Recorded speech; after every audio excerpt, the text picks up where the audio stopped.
CP Finite Math, and welcome to Lesson 1.2, Slopes and Relationships of Lines. So at this point, hopefully you've completed the pre-lesson vocabulary where we learned about, or where you should have found out about standard form, the slope formula, and some other useful things. We're going to be referencing them throughout these notes. So first off, our first types of problems for today are rewriting equations in standard form. That's going to be helpful when we start to solve systems of equations.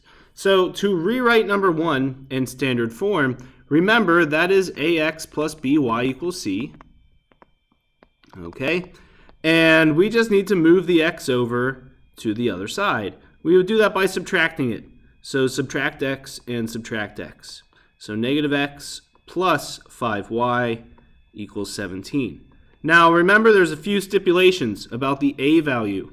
Can't have any negatives, it must be positive, and it can't have any fractions, it must be a whole number.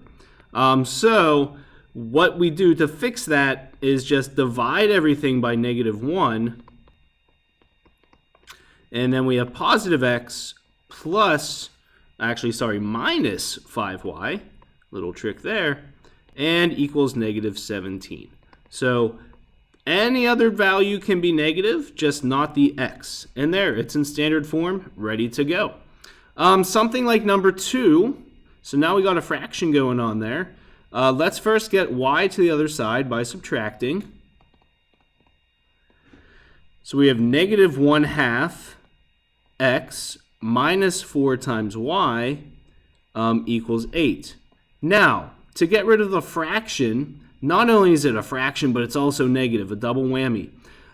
We are going to multiply by whatever the denominator value is. So kind of the greatest common denominator. So if we multiply by 2, and we have to multiply everything, that's going to leave us at 2 times negative 1/2 is negative 1x minus 8y equals 16.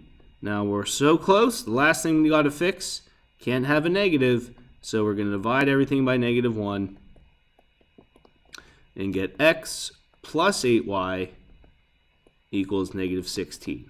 So remember those two key things with standard form. Has to be positive, has to be a whole number, okay, which is a positive. For part 2, finding the slope between 2 points. This is where the slope formula comes into play. So the slope formula you should have looked up and remembered from yesterday or the pre-reading is y2 minus y1 all over x2 minus x1. Now, where these things come from, these points, is as we find these, I recommend labeling your coordinate points as such. Don't feel like you're beyond that stuff. Please do that so you don't make little mistakes. Now the y values. So we have negative 5/3. So y2 is negative 5 over 3, and we're going to subtract 4 over 3. Please keep your numerator separate from the denominator. So the denominator then is going to be 5 minus 2. Those are x1s and y1s and all that. So in our numerator, we have negative 5/3 minus 4/3. They're common denominators, so we can just subtract them. So 5 minus 4 is negative 9 over 3. And divided by 5 minus 2 is 3. And as we start to simplify this, hey, we recognize negative 9 over 3 is just negative 3 over 3. And our slope in this case is negative 1. So we're going to be dealing with some things with slope.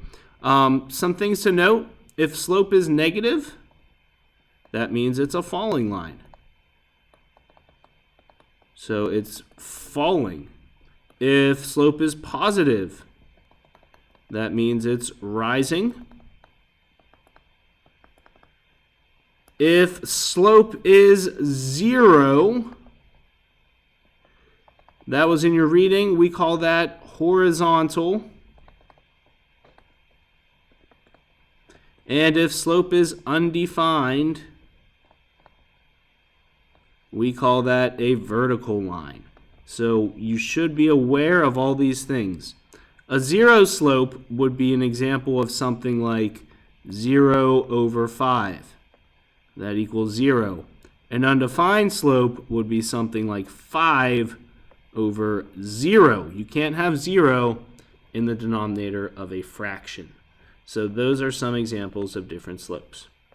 The last thing you're going to be considering in this lesson here, and it's actually part 3, fix that for you, is showing the relationship between two lines. So you also looked up about parallel and perpendicular.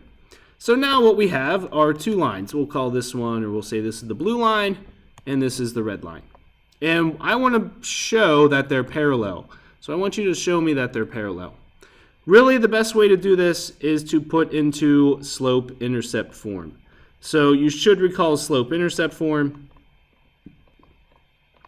And that means we're actually going to subtract the 2x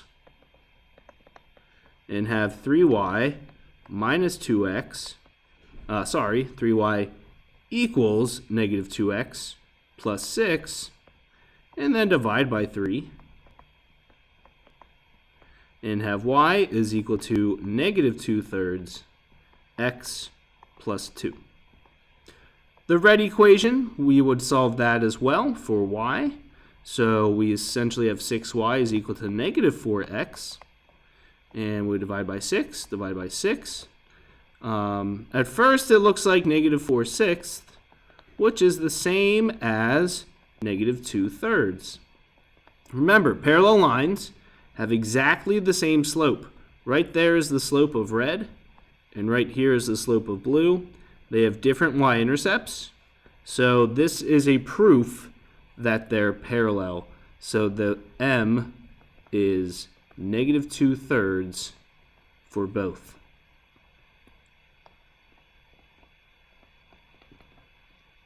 Hence parallel.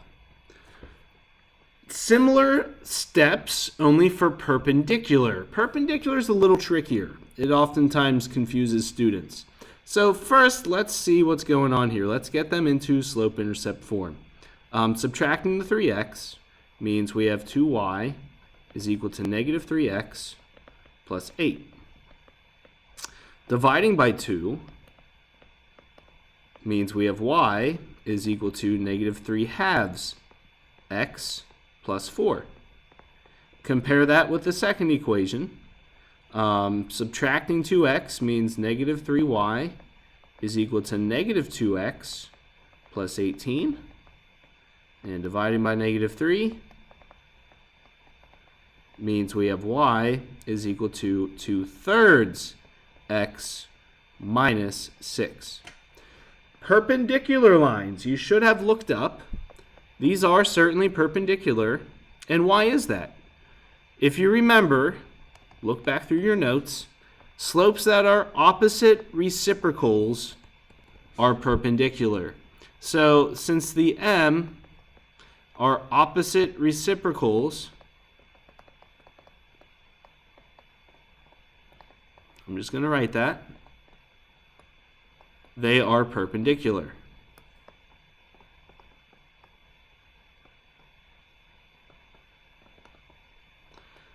Some other examples of perpendicular lines, and this is the little symbol for perpendicular.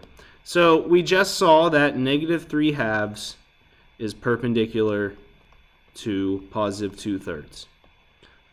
Negative 1 is actually perpendicular to 1. That's a tricky one there. 4 over, say, 5. That's perpendicular to negative 5 over 4.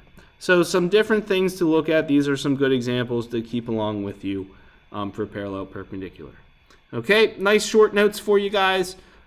Use these to try out the practice problems. You're going to be determining if lines are perpendicular or parallel, and you'll also be finding slopes. So good luck with all that stuff. Email me if you have questions.